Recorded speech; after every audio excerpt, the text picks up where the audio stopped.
Hello friends, welcome to Investment Academy. आज है Friday, तो बात करेंगे एक फाइनेंशियल प्लानिंग के टॉपिक की। और आज का टॉपिक है इंश्योरेंस से रिलेटेड।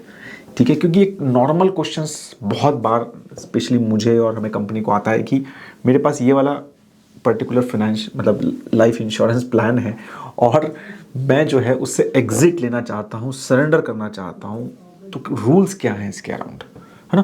क्या चीज़ें हैं, कैसे करना है, कितना पैसा कटेगा, क्या नहीं कटेगा, तो समझना थोड़ा कॉम्प्लिकेटेड है ना। और ये अलग अलग प्लान्स के अलग अलग बहुत रूल्स हैं, तो इसमें भी थोड़ा, इसीलिए ये वीडियो जो है हम guaranteed income plans, money back policies, savings plans, ये जो नाम की जो पॉलिसीज होती है ना, इसके बारे में मेजरली हम इस वीडियो में बात करने वाले हैं। और फिर अगर आपको अच्छी लगी ये वीडियो तो मुझे ज़रूर बताइएगा, तो फिर हम आगे दूसरे के भी मतलब इंडोमेंट प्लान्स के बारे में या यूलिप्स के बारे में भी आपके लिए वीडियो बनाएंगे। ठीक है, स्टार्ट करने से पहले बता रहा हूँ आपको, Delhi, we are coming to Delhi, me and Parimal, for a session on 25 March.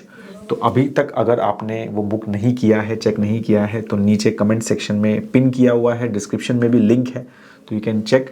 And it will be a very interesting discussion. Financial planning financial freedom से ही रिलेटेड है कि कैसे हम फाइनेंशियल फ्रीडम की तरफ जा सकते हैं, क्या क्या लेवल्स होते हैं फाइनेंशियल फ्रीडम के, और हम किस तरह से वहाँ पर जा सकते हैं, क्या क्या गलतियाँ कर रहे हैं, वो सब चीज़ें समझेंगे।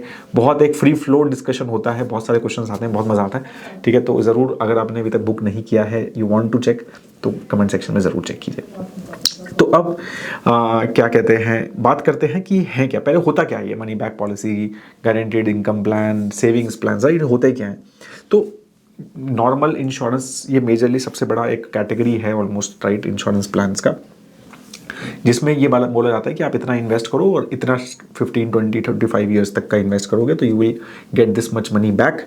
ठीक है, या तो लमसम मिलेगा या फिर आपको एज अ पेंशन की तरह या मतलब रेगुलर इनकम की तरह मिलेगा, राइट। तो इस तरह से, और गारंटीड वर्ड कई जगह यूज होता है कि भाई आपको इतना पैसा पक्का मिलेगा, 100% मिलेगा। ठीक है, तो इसमें भी दो टाइप के प्लान्स होते हैं, पार्टिसिपेटरी होते ही, नॉन लिंक्ड होते हैं। नॉन लिंक्ड मतलब कि they are not related to market. Market कैसा कर रहा है, स्टॉक मार्केट या बॉन्ड मार्केट या कॉर्पोरेट, कुछ उससे कुछ मतलब नहीं होता, फिक्स्ड तरह का रिटर्न होता है एक तरह। बट इसमें पार्टिसिपेटरी, नॉन पार्टिसिपेटरी होता है। तो पार्टिसिपेटरी मतलब आप बोनस में पार्टिसिपेट कर रहे हैं, तो company is doing well, if your company is doing well, तो आपको कंपनी अगर अच्छा करे तो आपको कुछ एक्स्ट्रा बोनस मिलता है। और नॉन पार्टिसिपेटरी मतलब you are not concern about anything, आपको गारंटीड इतना पैसा जो भी डॉक्यूमेंट में लिखा है वो मिलेगा। तो इस तरह के दो प्लान्स रहते हैं। ठीक है, अब प्लान्स के बारे में तो आपको हमारा रिव्यू पता ही है कि वी ऑलवेज टेल पीपल कि भाई इन्वेस्टमेंट और इंश्योरेंस को मिक्स मत करो, क्योंकि इन सब प्लान्स में इंश्योरेंस बहुत कम होता है, मोस्टली जितना हमें चाहिए उससे, है। और पैसा हमें बहुत, जो रिटर्न्स आते हैं वो मोस्टली काफ़ी लिमिटेड, मतलब हमारा एक्सपीरियंस रहता है कि अगर हम पूरा कंप्लीट टर्म भी करें 15, 20, 25 साल का, ठीक है, तो भी you don't get more than 6-7% returns. मतलब एफडी के रिटर्न्स जितने भी मोस्टली रिटर्न्स नहीं आते हैं इन सब प्लान में, बट यू कैन चेक। ठीक है, और सब चीज़ें आप समझ सकते हैं। तो मैं प्लान कैसा है कैसा उसके बारे में ज़्यादा बात नहीं करूँगा, क्योंकि वो एक बहुत अलग डिस्कशन है। तो मैं यहाँ पर यही बात करूँगा कि अब if you want to get out, you don't like this plan, या किसी भी वजह से आपको पैसा निकालना है, ठीक है, तो क्या ऑप्शंस हैं इस तरह के प्लान्स अगर आपके पास हैं। तो पहले तो हम नाम से पूछ लेते हैं कि ये इस टाइप के प्लान्स के कौन कौन से नाम हैं। तो मैं जस्ट क्विकली आपको बता देता हूँ कि जैसे LIC का धन रेखा प्लान है, एक न्यू बीमा बचत प्लान है, या जीवन उमंग प्लान है, या बीमा श्री प्लान है, ये सब LIC के इस टाइप के मनी बैक प्लान्स हैं या गारंटीड प्लान्स हैं, राइट। HDFC का संचय प्लस प्लान है, ICICI का भी सुरक्षा प्लान है, कुछ सेविंग सुरक्षा प्लान है, राइट। तो इस तरह के कैनरा बैंक के I select guaranteed future plan है, राइट। एडलवाइस का भी एक प्रीमियर गारंटीड इनकम प्लान है, राइट। बजाज एलियंस का भी गोल सुरक्षा प्लान है। तो इस तरह के ये सब, मतलब I am just telling you कि आपको कंफ्यूजन है कि किस तरह के प्लान्स की मैं बात कर रहा हूँ, तो I am just telling you few names कुछ कंपनीज के जो मेरे सामने हैं यहाँ पर। टाटा AIA का भी है, फॉर्चून गारंटीड प्लान्स है। तो इस तरह के ये सब प्लान्स हैं जो मैं आपको सारा यहाँ पर एक्सप्लेन किया। ठीक है, अब इनसे हमें बाहर निकलना है। ठीक है, तो कैसे निकले?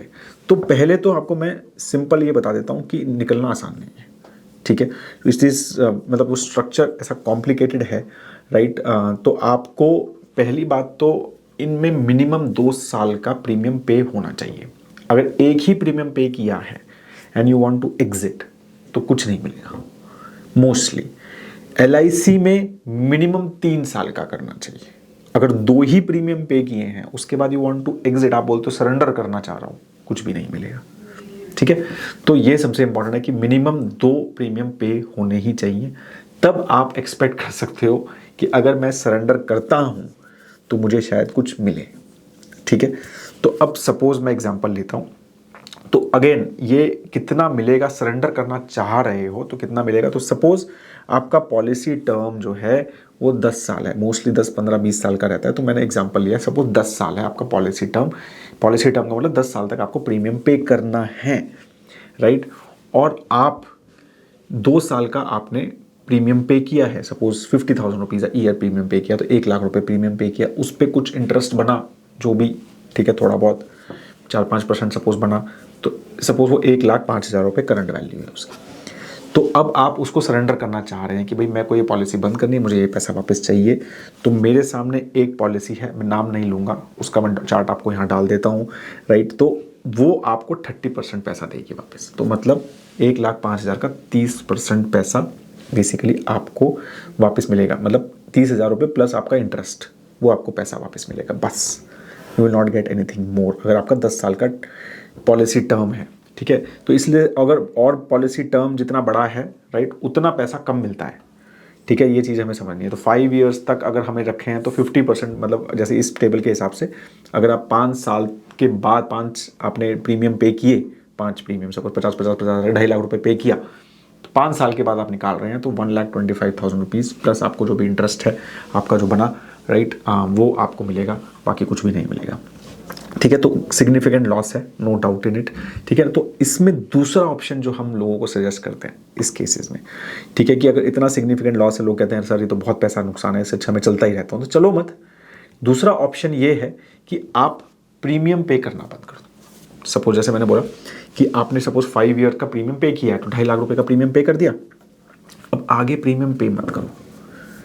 ठीक है, तो 2.5 लाख ही फंसे ना जो भी है। और 2.5 लाख रुपए मान लो 10 साल का आपका पॉलिसी टर्म है, आपने 2.5 लाख रुपए 5 साल पे किया, अब आपने आगे पे नहीं किया 50,000 रुपीज़ 6th ईयर से पे नहीं किया, तो वो जो 2.5 लाख रुपए हैं प्लस इंटरेस्ट जो भी बना 10,000 रुपये का सपोज इंटरेस्ट, तो 2,60,000 रुपये सपोज आपके हैं, तो वो आपको 10 साल के बाद मिल जाएंगे। तो एटलीस्ट, मतलब अगेन वैसे तो देखा जाए, अब ये अलग अलग सिनेरियोज हैं, कितना आपने दिया है, तो 5 ईयर में अब आप कहोगे यार सर मैं म्यूचुअल फंड में डाल देता, आधा भी मिल जाता, तो मैं उतना पैसा मेरे को 2.5 लाख रुपए तो 10 साल के बाद वैसे भी मिल जाता। बिल्कुल बात सही है। तो मैं वही कह रहा हूँ कि ये सरेंडर करना है या नहीं करना, ये डिपेंड करता है कि आपने कितना प्रीमियम पे कर दिया है, कितना आपका पॉलिसी टर्म बचा है।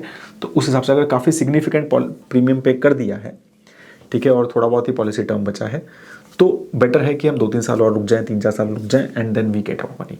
बट अगर हमने बहुत ही कम किया है, राइट, और आपको लगता है कि ठीक है उसको छोड़ दो और उसको, तो ये एक ऑप्शन है कि आप उसको आगे प्रीमियम में, तो आपको ना लगता है ना कि हाफ या मैंने तो पैसा पे किया मेरा आधा हो गया, तो वो चीज़ है, एटलीस्ट वो चीज़ नहीं होगी। तो आप प्रीमियम देना बंद कर दो एटलीस्ट, और पैसा तो ना फंसे, या फंसे वर्ड ही करना है यूज़, या ठीक है, तो और पैसा तो नहीं जाए, तो वो चीज़ करना बंद कर दीजिए। ठीक है, तो एटलीस्ट जो पैसा आपका है वो मतलब मिनिमम 2 प्रीमियम पे होने चाहिए मिनिमम। हाँ, तो ऐसा नहीं है कि 3 आपने एक में ही करा तो फिर कुछ नहीं मिलेगा। तो 2 आपका प्रीमियम अगर है तो एटलीस्ट आपका पॉलिसी टर्म मान लो 15 साल का भी है, तो आप वहाँ तक आपको वो पैसा जो आपने दिया है वो वापस आपको मिल जाएगा विद सम इंटरेस्ट रेट।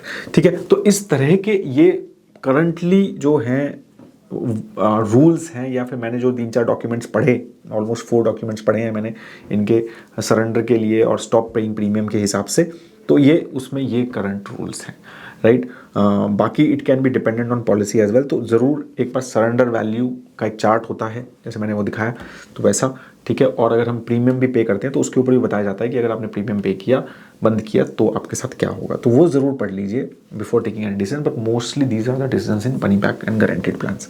इस तरह के वीडियो मैं सोच रहा हूँ कि बनाऊँ on similar on endowment plans as well as ULIP plans and other policies as well, मतलब एन्युटी वगैरह के ऊपर भी, राइट। तो अगर आपको उस टाइप की वीडियोस चाहिए तो प्लीज़ कमेंट सेक्शन में ज़रूर लिखिए, लाइक भी ज़रूर कीजिए वीडियो को, और investinner.in वेबसाइट पे जाके you can check our products on financial planning as well. Have a great time ahead दोस्तों, जय हिंद।